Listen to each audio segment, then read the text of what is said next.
Starting this morning, folks, we've been getting a lot of questions about this article in Newsmax that is entitled, Vatican Preps for Conclave as Pope is Dying. Now, we have spent quite some time trying to vet the article and really have not found a whole lot to substantiate it other than Newsmax does have a good reputation for bringing accurate news. And as of the time of this recording, it would appear that what we are seeing here is legitimate. Now, we know that Pope Francis has had some very serious health issues. As a matter of fact, there were a lot of people that were concerned over the fact that he might be dying back in July because he had some very serious issues that ended up hospitalizing him, and the treatment was very scary, actually. I think it dealt with something related to his intestines and so on and so forth. So the commentary on the fact that he is dying and that they are preparing for conclave, look, I do think that this may be a reality. I think that they always do it as popes get a little bit older, and they always have to be prepared for things like this because it takes a long time before they get to habemos papam, right? Now, why is this so significant, and why can it be something that we should be keeping our eyes on? Well, there are a lot of people that say that this pope is going to be the false prophet. I have said he is filling out a very, very long form application to be the false prophet, but I've always said that he didn't have the sophistication or the ability in order to be so.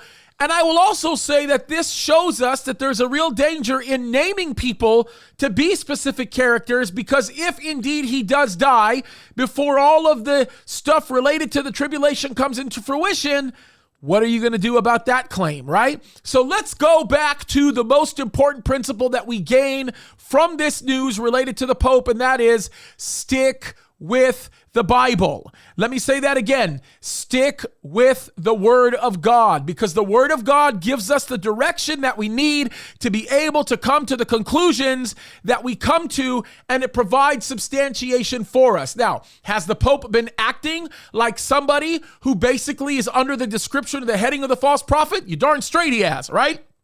But you've got to understand that when you look at these situations, you've got to know that we are looking at the signs forming. We're seeing the geopolitical infrastructure changing. We are watching things causing us to point to the fact that the tribulation is at hand, which means Jesus is coming soon because we're about to be raptured.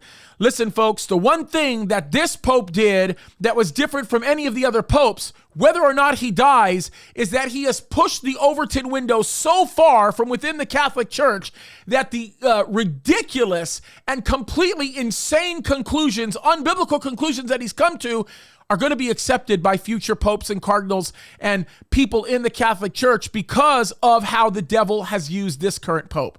He's not a good man, but that's beside the point. And all I have to say is this: the Bible is right. Man is always wrong.